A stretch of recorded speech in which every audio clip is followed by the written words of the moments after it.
Hi everyone, I'm Doug Black, editor at Inside HPC. We're at the SC24 conference in Atlanta.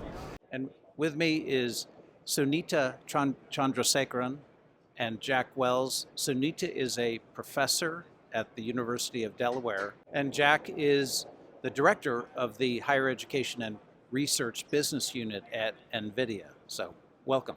Thank you very much. And we're here to talk about OpenACC organization. Sunita, let's start with you. Tell us a little bit about ACC's mission and your role within it. Thank you very much for having us here.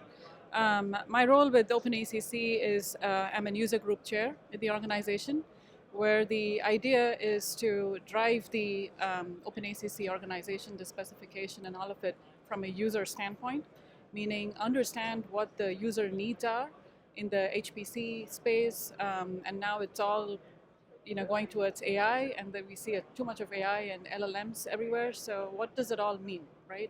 How do we bring it back home? How do we find out what the users need? And we take those feedback, and we have been evolving the last several years of what we want to become as the field grows over a period of time. Jack, tell us about your role within the organization. Yeah, hi. My role within OpenACC is I serve as president of the organization.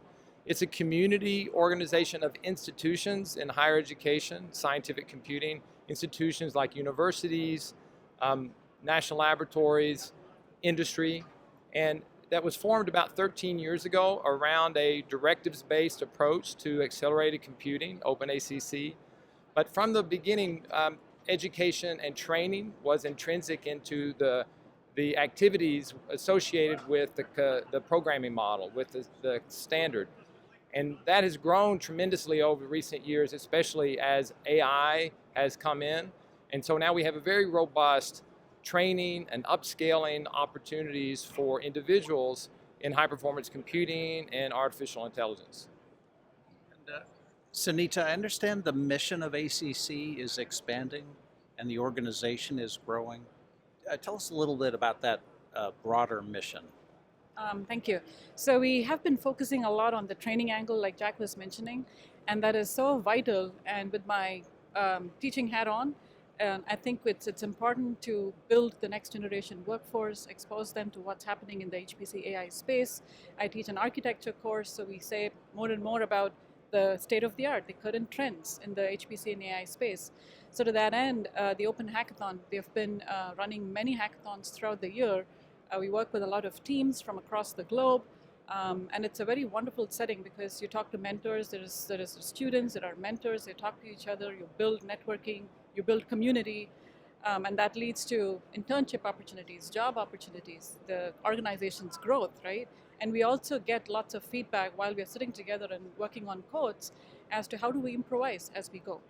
And that's been the motto from the very beginning, and since it's evolving into the AI space, I think we are going more and more in that angle. And Jack, of course, NVIDIA is right at the convergence of HPC and AI, being the leader in GPUs. And I assume I assume that you're bringing that kind of orientation and expertise with you as you work with the ACC. Yeah, this is all done in an open consortium, but yes, NVIDIA is very active. The important priority at NVIDIA has historically been supporting developers, and the OpenACC is very much developer or researcher, scientist focused, trying to enable those people to get more science done more readily. And so it's a natural motion for NVIDIA to participate in this community because we can leverage our expertise, subject matter expertise, with those of other institutions, other industry partners, other universities, other national laboratories, to have a bigger impact than we could have by ourselves. And looking at the situation now, the convergence of HPC-AI, such a vital theme and a vital issue. Are there any particular challenges you all see that ACC can help address, either from a technical perspective or in any other way? Yeah, certainly. I think the couple of initiatives or the couple of ways to, there's multiple challenges, right? And the space is growing beyond what we can keep up. And in the very same perspective, in the state of Delaware, I'm also vice chairing the State of Delaware AI Commission. And I started noticing they have a ton of data set in different departments, labor, transportation, homeland security, and so on. So there is no dearth of data set, but the challenge is what do you do with them? How do you deal with them, right? How do you process them? How do you analyze them? On the very same note, we also have a new, huge, large grant NSF project where we see the banner right behind me, where the idea is to advance social sciences, political science, finance, so fintech, right? So this requires building of the interdisciplinarity, which is what we have been focusing from the very start with an OpenACC hat on. And that's also the primary focus of these hackathons, which is the reason we even started to do those, right? Where computer scientists talk to non-computer scientists and establish that science communication without which interdisciplinary science cannot win, right? We talk two different languages and it takes a long time before we understand each other. So I guess those are some of the angles we have been trying to focus.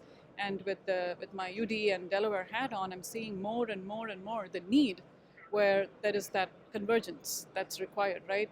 Earlier it was all HPC. Now AI cannot do without HPC, vice versa. So we cannot work in silos. So we have to be, talking to each other. And Jack, really, certainly the current phase of AI really kicked off 2 years ago this month with ChatGPT. But from your perspective in the business unit within NVIDIA that you're in, I assume you're seeing just a tremendous growth, expansion of excitement and interest among younger people to get into the field. Yeah, indeed. There is a tremendous interest in AI. There's a tremendous demand for the infrastructure. One very positive trend that I'd like to call out is the National AI Research Resource Pilot that the National Science Foundation is leading. This was created through the President's executive order on AI about a year ago. And the NSF invited industry to participate with a variety of resources. In-kind resources were very welcome. And NVIDIA, in partnership with Open Hackathons and OpenACC, we're contributing hackathons and training to the NAIR pilot to address the need for training. This idea of democratization of access to AI includes a tremendous need for knowledge about how to get started, especially among those communities that haven't been participating. So we're very excited to be able to participate through these national efforts along with other industry partners in training for AI. So there is a big demand. Access to infrastructure is a critical need, and we're trying to show what can happen if we all work together in a cooperative way to make a difference for young people. If I could chime into that real quick. The NSF grant that I was talking about, it's under the Skype program, and that works very closely with NAIR. And one of the important pieces is the democratizing access is what Jack said, and this is what I wanted to chime into. The project that we kicked off is democratizing access to research software engineers. We call it NSF Darcy, the one that we will be leading at UD, or we started to lead just 2 months ago. And that's exactly the goal, right? We have to build that community. And we have to make sure that the infrastructure access goes wider, which means more training, more workforce development, and more teaching of how to use these newer and newer resources, which only seems to be exploring, right? And we see that every year at SC and beyond. Okay, so we'll be following the developments at ACC and the work you're doing. If people want to find out more information, where should they go? They can certainly go to their website, openacc.org, and they can also go to the Open Hackathons website. If you're at SC, do come to our BOF later this evening at 5:15.